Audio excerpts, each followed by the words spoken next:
Well, welcome back to the vlog. I hope you really hated the last one, and this is being you're watching this through gritted teeth. So welcome to episode 6 of the LewDog vlog.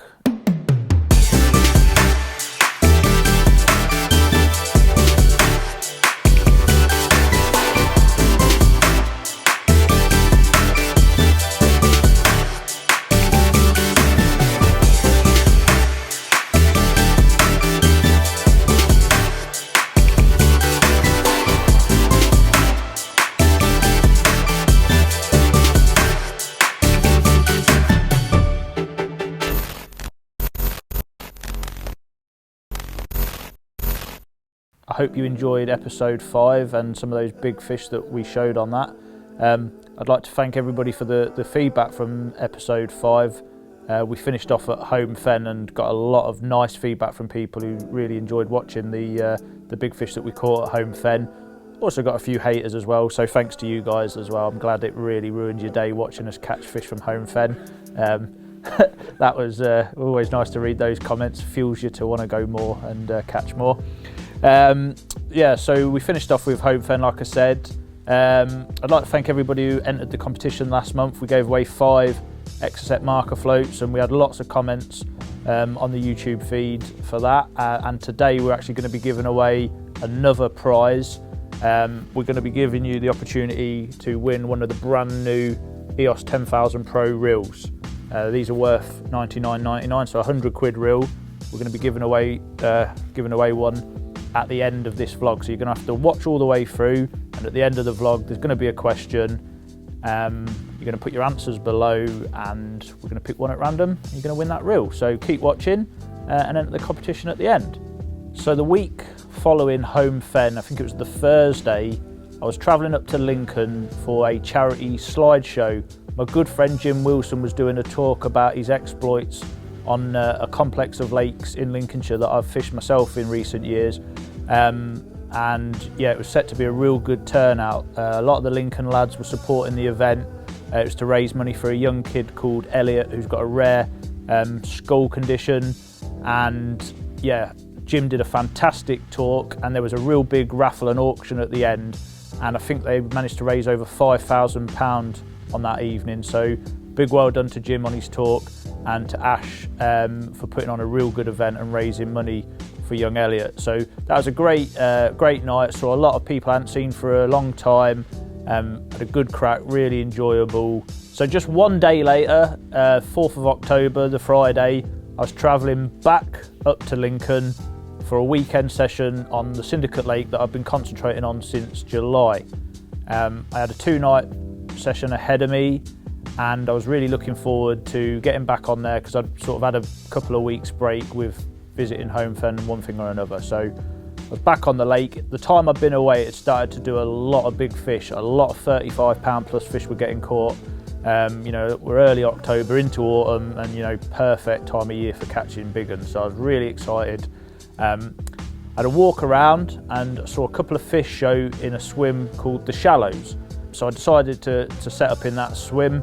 And I decided rather than putting rods across to the rope, which a lot of people do in that swim, and potentially sort of cut the fish off with my lines, decided I was going to find some spots straight out in front of the swim in the open water and leave the rope area unpressured, with the hope that as the evening came, more and more fish would come out of that out of bounds, be able to pick them off through the night and early morning, and then hopefully pick them off again as they came back that way before they went back into the out of bounds for the daytime. So that was the plan. And I also planned, rather than fishing all 3 rods on one spot, I was going to spread my rods, which is not something I do a lot on that particular lake. Got busy with a marker float and found some nice spots. I decided what I was going to do to try and keep disturbance to a minimum, so I used 2 marker rods. So I found one spot with one, popped the float up, then I found another spot, popped the float up, then I've gone out in the rowing boat with my bait and baited two spots at once. I've then come back, pulled one of the floats in, found the 3rd spot, gone back out and then put bait on the 3rd. So 2 boat journeys rather than 3 boat journeys, just save some time and disturbance. And because I was setting up on a Friday after work and the nights were drawing in, it just gave me a bit of breathing space for getting the rods out before dark. I think we must have only been 1 hour or so into darkness, and I got a bite on my middle rod. Quite a sort of dogged battle, felt heavy from the start, you know, those kind of slow lunges at sort of 80 yards, and I thought, ooh, this feels all right. Gone in the net, I've turned the head torch on. I never put my head torch on and see what I'm playing. You know, I don't want to see the fish before it's in the net, and I don't want the light from my torch to spook the fish as it's coming to the net. So it's kind of a thing I always do, and it's one of the biggest buzzes for me in fishing. When you're fishing in the dark, you land the fish, and then you turn your head torch on and you peer into that mesh, and you know, when you see a real big one in there or a real pretty one, you get a real buzz out of that sort of the big reveal. So I've turned my head torch on, and I've seen a really chunky mirror in the net, and I thought that looks close to a 40. So yeah, I was really, really happy. So on the scales, it's gone 39 pound 1 ounce, so not quite a 40, but didn't matter at all. It's about 9 o'clock in the evening. First bite, 39 pound 1 ounce. Absolutely made up with that. Great start to the weekend.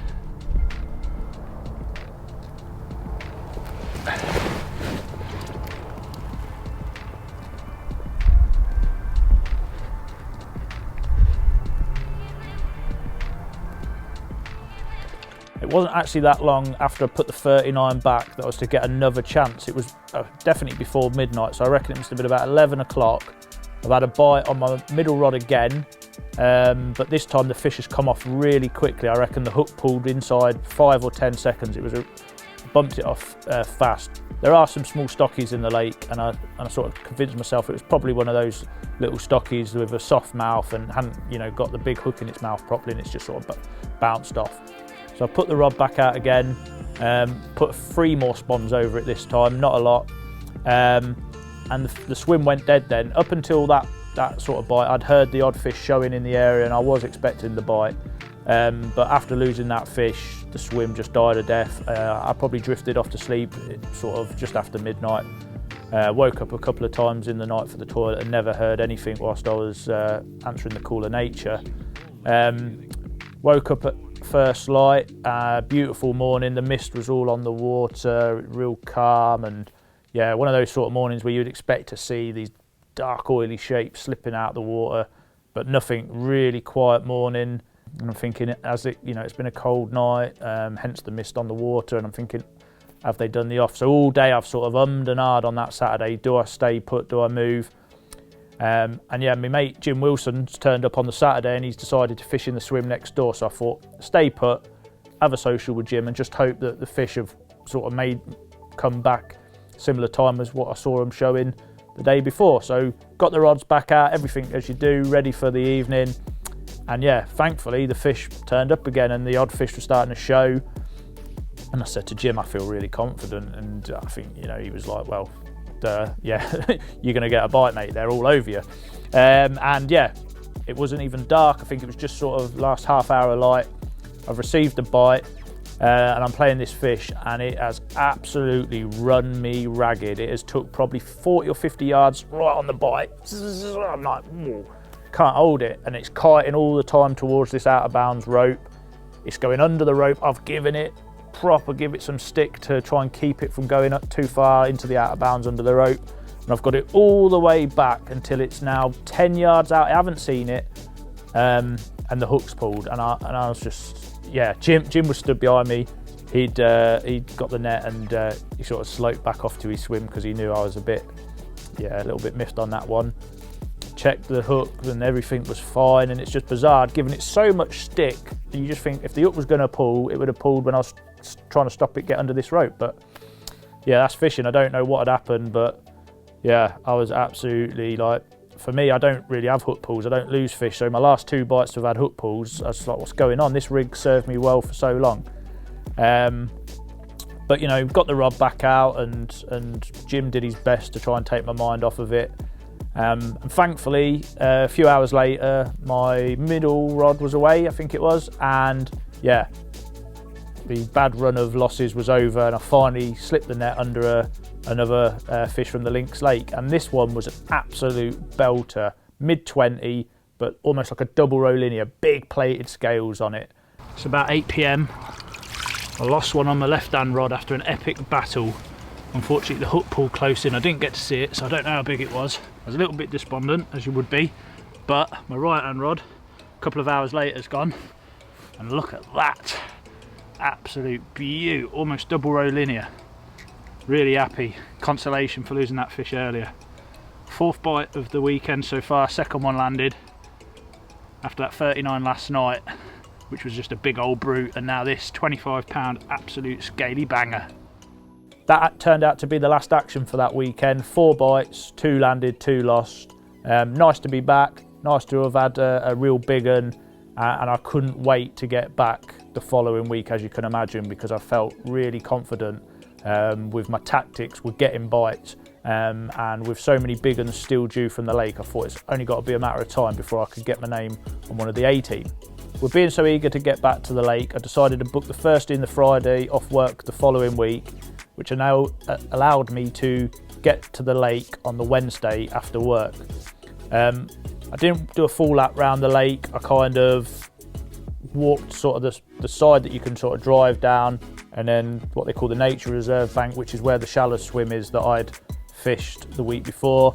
Didn't see any fish showing in the main body of the lake, and with light being really sort of a limited amount of time this time of year, I've decided I'm going back in that shallow swim. I had the 4 bites just a few days before, and you know what it's like when you've had a few bites, you're really keen to get back in a swim, get the rods back on those spots, and sort of repeat what you've done a few days before. So that's what I did. I had Piper the dog with me on this session, and because I was going to be doing a 3-nighter and there's quite a bit of rain forecast, I decided to have a bit of comfort with the dog. I took my old 2-man easy dome, set it up. I wasn't planning on moving swims or whatever. I was going to commit to the swim and just hope that the fish were still there and try and get a repeat of some of the action I'd had a few days previous. It didn't take long. It was about 7 or 8 p.m. It hadn't been dark for very long. My middle rod was away, and after a real frantic battle, I slid my net under what was quite clearly my biggest common from the lake to date. I've got down after work on a Wednesday evening. I've booked a couple of days off, so I've got 3 nights ahead of me. What a great start. 36.8 common. My biggest ever common from the lake, and an absolute belter. Came on an orange pop-up, and yeah, hopefully the first of many to come. Awesome. As you can imagine, I was really buzzing after that common. Rod went back out really quickly and easy. I think it's only the 2nd cast, hit the clip lovely, got the drop. A few more spoms over the top, and the fish carried on showing out there in the darkness. And I think 3 hours later, my right-hand rod was away, and this time I landed a bit of a character for the lake, a real leathery mirror, 26-pounder, had these lovely little white tips on its tail. And yeah, I was really happy. Made the effort of getting down after work all the more worthwhile. 2 fish sort of before midnight, and yeah, my holiday had started in the best way possible. 36-pound common, 26-pound mirror, happy days, and I was just looking forward to hopefully more bites to come. If those fish weren't enough to make me happy, at first light I got awoken by an absolute one-toner on my right-hand rod, and after an absolute beast of a fight, very similar to the kind of fight that I'd had the week before when I had the hook pull after playing the fish for sort of 15-20 minutes, absolutely run me ragged. And as it came up to the surface in that early morning light, I saw these huge big scales. It was clearly a fish known as rollies, one I'd caught before last year at 39 pound. It looked bigger, an incredible fish, and yeah, the footage, you'll see the footage, it's one of the best carp in Lincolnshire, I think. It's a real belter. Totally different bite time to what it has been in this swim. This one's come up first light. It's 43 pounds 3 ounces. It's a repeat, but when they look like that, does it matter? Last time I caught this was 39 pound. It's my first 40 from the lake. It's a fish called rollies. Probably one of the best fish in Lincolnshire. Look at that. All right, I'm gonna get her back. Like I said, it's a repeat. Just wanted to show it to you. Let's get her back.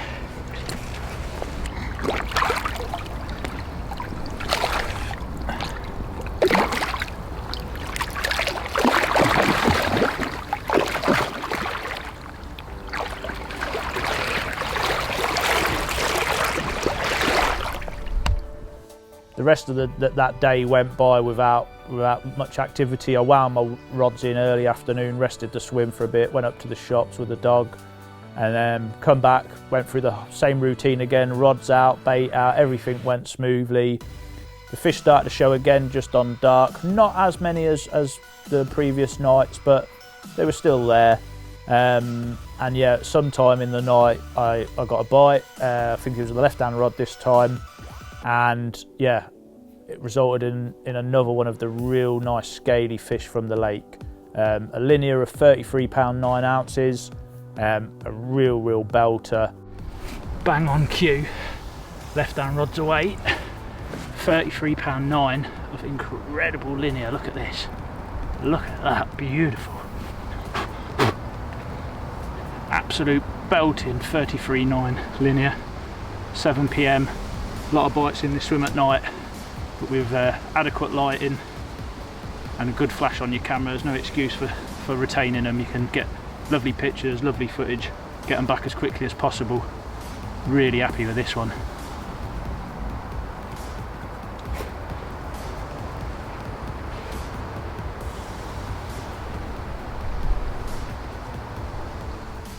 That linear proved to be the last bite of the night.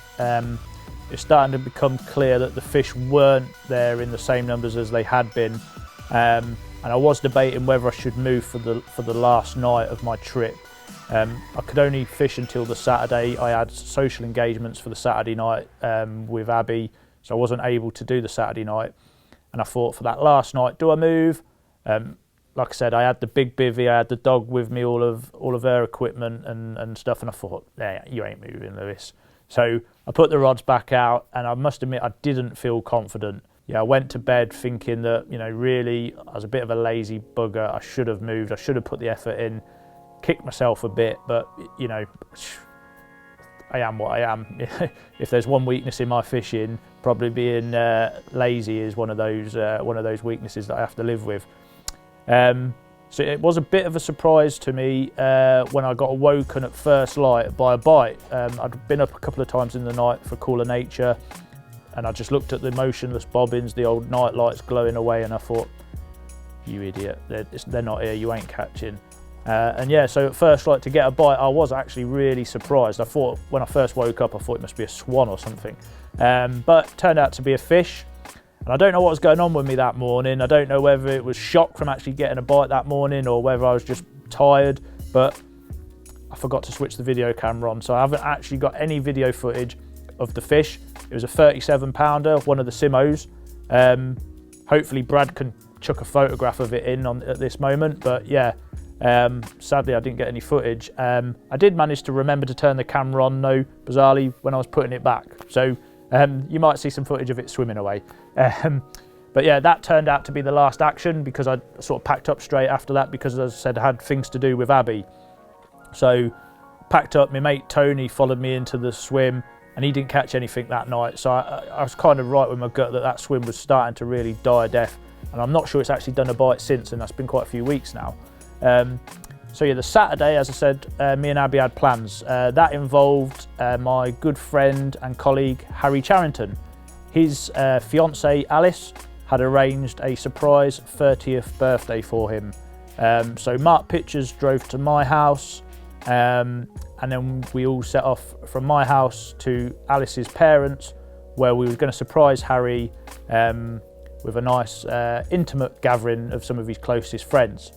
Abby had made the cake for Harry because that's one of her areas of expertise, and it was a bloody nice cake, chocolate cake with lots of bits of Boost, which is Harry's favourite chocolate bar. And yeah, we met up with Brad was there with his partner Becky, Cole Pitcher was there with his partner, and then some of Harry and Alice's friends were also there, who I don't know, and I can't remember their names, so I really apologise, but they're not fishermen or anglers, so they won't see this, so they won't know that I can't remember their names. But yeah, it was a great night.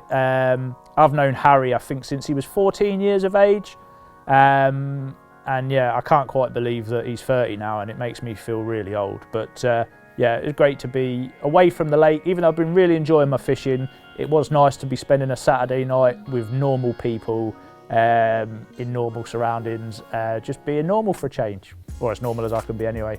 Yeah, so that was that weekend sort of taken care of, and yeah, I was really looking forward to getting back to the lake, I must admit, because I was on a bit of a run and I was catching some good ones. However, the following weekend I wasn't going to be able to get back to the Link Syndicate because I had a charity engagement to partake in. Earlier on in the year, I donated 48 hours fishing with myself on the historic Dolly Mill Lake. Now, Dolly Mill used to be owned by the carp fishing legend Rod Hutchinson. It's where his ashes are indeed placed in the lake. They were scattered in the lake, and it is full of carp fishing history. It's a beautiful lake covered in willows and lily pads. And a chap called Craig Evans had actually bid £1,200 to fish the lake with me for 48 hours. Now, I'm under no illusions. I don't think Craig paid the money to fish with me. He was paying the money to fish the lake and get a part of the atmosphere and all that history of Rod. I think I was probably a bit of an inconvenience to him, to be fair. He'd been carp fishing 30 years. He certainly wasn't there for a tutorial. I think he knew more about fishing than I did, to be honest with you. He turned out to be an absolute top bloke. Really interesting job and career, lots of great stories. And yeah, unfortunately the fishing wasn't good. The weather wasn't good. We didn't catch any fish. But myself and Craig, we was also joined with by Clint, the lake owner. We had a 48 hours of great social times.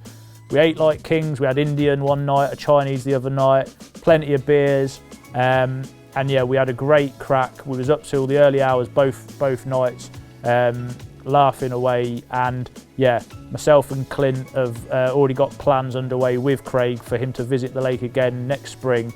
When the weather's hopefully better and the fish are more sociable, and we'll make sure that he definitely gets his money's worth, because yeah, to donate £1,200 to charity is an incredible gesture by Craig. The charity in question was Lucy's Bowl, which raises money for guide dogs for the blind. A fantastic cause, and yeah, being a dog owner now myself, yeah, something that's really close to my heart, because you know, guide dogs do an incredible job. And the more money we can raise to help people with sight disabilities, the better. So that was that weekend taken care of. And as much as I enjoyed it, I was now really starting to want to get back to the Lincoln Syndicate. I knew my time was running out for the year. My plans had always been to stop at the end of October. The winter ticket starts on that particular lake 1st of November. An extra 15 or 20 keen people turn up.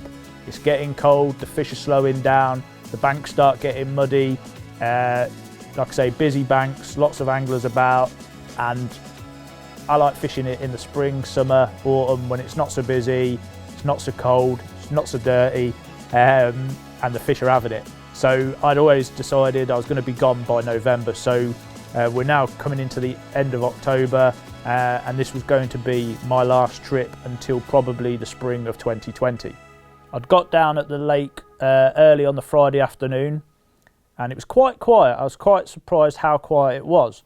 Gave me enough time to walk round, do a lap of the lake, speak to a couple of guys who were fishing, and yeah, I saw a fish poke its head out in front of a swim called the Double. It's one of my favourite swims on the lake. It's at the opposite end of the lake to where I had previously been fishing in the shallow swim, but that was good enough for me. You know, end of October, you see a fish show. That's the swim decision made for me. I'm not going to look that gift horse in the mouth.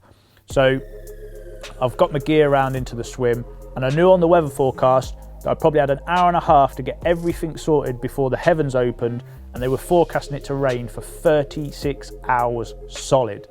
I'd made the decision because of this weather forecast to leave the dog at home. I did not want to spend 36 hours on the muddy banks with that dog jumping all over my bed chair, which was brand new because I got the new flatliner, so the dog was banned.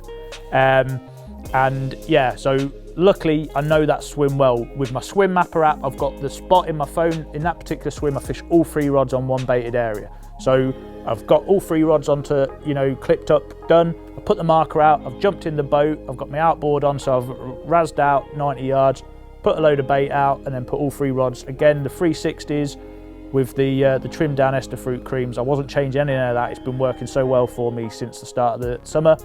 They've gone out there, happy days, up goes the bivvy.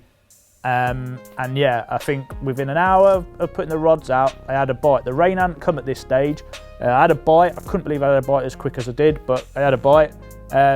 Turned out to be one of the classic long, lean, leany type fish of the lake, also known as a simo. Yeah, unfortunately, it wasn't one of the more pretty fish. It was a bit of a character, but hey, start a session off on a weekend, catch a 30-pounder. I wasn't complaining at all. A fish is a fish as far as I'm concerned, you know, and that fish, it can't see itself in the mirror. It doesn't realise it's not a fully scaled banger, does it? So I'm not going to discriminate. Quick photo, quick bit of footage, back she went, rod went out, and then the heavens opened. And then for the next 30 odd hours, all it did was rain and rain and rain and rain. It was one of the most depressing sessions I've ever had on the bank. And whilst the weather was like that, the carp were not active, they weren't jumping, there was, you know, nobody was catching anything. And I thought, what a bad way to end my time this year on the lake. I wanted to go out on a high, and I was starting to go out on a bit of a low, really, you know. So yeah, it was a bit of a surprise, but the next morning I got awoken, so this is the Sunday morning now, my final morning, got awoken by a bit of a twitchy bite to start with, but by the time I'd put my waders on and got out to the rod, it developed into a one-toner, picked up into it, and it's run me ragged, a real hard fight. You know, I'm fishing in 14 foot of water, gin clear water. The fish was really powerful. I finally slipped the net under it, and it looked big. It looked really big.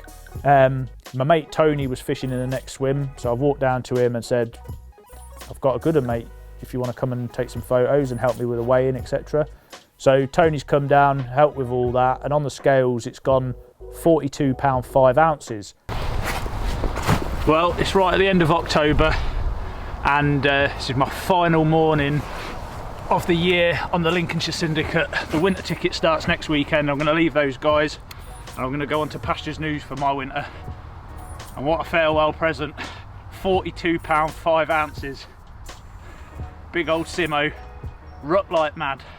And yeah, a great farewell. I'll be back in the spring hopefully, and continue my campaign to try and catch the big trouty, the big linny that lives in here.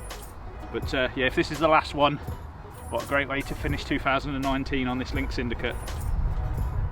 It was like the lake had just given me a nice leaving present. It sort of said, on your way, Lewis, you come back in the summer, you fair weather angler, and let the winter boys deal with the mud and the cold and whatnot. So yeah, the first weekend in November, again, I wasn't going to be doing any fishing. The Friday, I had to travel to Milton Keynes with Abby.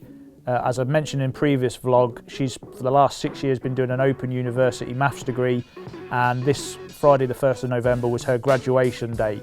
It was held at the Milton Keynes Dons football ground. Really impressive facility, I must admit. And yeah, it was a brilliant moment for her to sort of put an official end to that 6 years of studying. And yeah, I felt quite emotional, and I felt very proud watching her walk onto that stage and collect her scroll, or whatever it is you get when you graduate. She's worked really hard for those 6 years, and to get a first class honours is fantastic. You know, she's made a lot of sacrifices to get that degree, and so have I. You know, I mean, I've had to do a lot of fishing in that 6 years.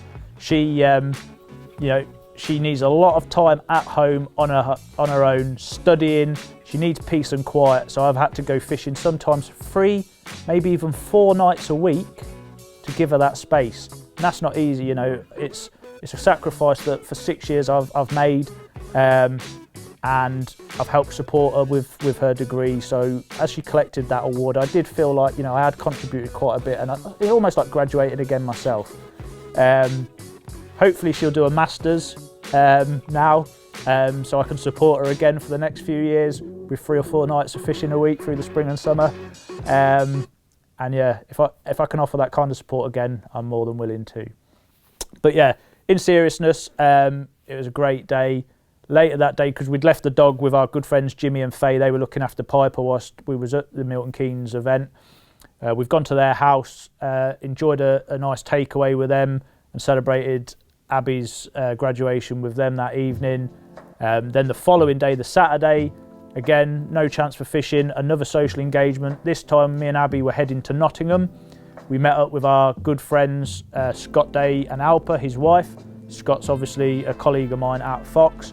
And we were first of all having a nice meal in a Turkish restaurant. That turned out to be not quite a nice meal. The service was horrific. Yeah, so I wouldn't recommend, I think you pronounce it Antalya or something like that, but if you're in Nottingham, avoid that Turkish restaurant. It was not good. Yeah, so after we'd been for the not so nice meal, we were going to watch a concert from an Italian composer called Ludovico Einaudi. It was a really, really good night. Abby had got some absolute banging seats. We were like third row, right down the front. But yeah, fantastic night. Great to see Scott and Alpa and spend some time with them outside of a work environment. Yeah, so that was that. And then the weekend after, again, I couldn't go fishing. I had originally planned to go fishing, but then Harry had decided he wanted to do the premiere of In Pursuit of Carpinus 2 on a Friday night. Now, again, making sacrifices for your friends, I said, no, you know what, Harry? Do it on that Friday night. I don't need to go fishing anymore. It's getting cold. I'll knock the fishing on the head this Friday night. So I cancelled my fishing plans. I donated my front room to Harry, and he held the premiere of In Pursuit of Carpinus 2 in my front room. It was quite an exclusive list of people that were invited. There was myself, Brad, who's behind the camera right now, Gary Patterson, our good friend from down in Surrey, and then there was Steve Spurgeon, who we work with at Fox. And also in attendance was obviously Mark Pitchers, the not such a big star of In Pursuit of Carpinus, and Harry, the main star, the guy who films it, the guy who edits it, the guy who does all the hard work. So we all watched that, 3 hours and 20 minutes, a proper epic film. It was our kind of opportunity to watch it for Harry before he sent it to the printers, just to make sure there was no glitches and no errors that he hadn't spotted from the months of editing. And I have to admit, it was really, really good. And if you buy a copy, you are not going to be disappointed. It is so funny. There's lots of great laughter, some fantastic carp. They fish some mind-blowing locations. And yeah, it's, you know, they've done a fantastic job. In particular, Harry, who does all the work. Mark did a great job of turning up and fishing. Well done, Mark. But yeah, fantastic film. And yeah, if you've seen In Pursuit of Carpinus 1, this takes it to that next level up, which is always difficult when doing a sequel, but well done, boys. You have definitely raised the bar again. And that brings us up to date. As we sit here filming now, it's early November. And yeah, like I said, not that many plans for carp fishing over the coming weeks, and not really that many plans for fishing full stop, because I've got busy workload and social calendar. So I'm not sure the next time you'll see me. At this stage, vlog 7 may well be quite a way away. But before I go, as promised at the start of this filming, there's going to be a competition to finish with. We're going to give away this brand new EOS 10,000 Pro reel worth £100. For your chance to win this, you're going to have to answer a question in the comments below. So the answer, I'm not going to tell you the answer because that would be just stupid. The question is, back in October, I fished with a guy called Craig Evans for 48 hours on Dolly Mill, and Craig paid £1,200 for a charity for this 48-hour session. So please comment below the name of that charity. I'm going to pick a winner in 2 days' time from the time of this video going live. So this video, once it goes live in 2 days' time, I'm going to pick one of those comments at random, and that person is going to win one of these reels. So get commenting below. Also, please give us your feedback. If you enjoy the films, let us know. Anywhere you think it could be improved, please again let us know. But until next time, good luck with the competition, good luck with your fishing, and I hope to see you on the bank soon.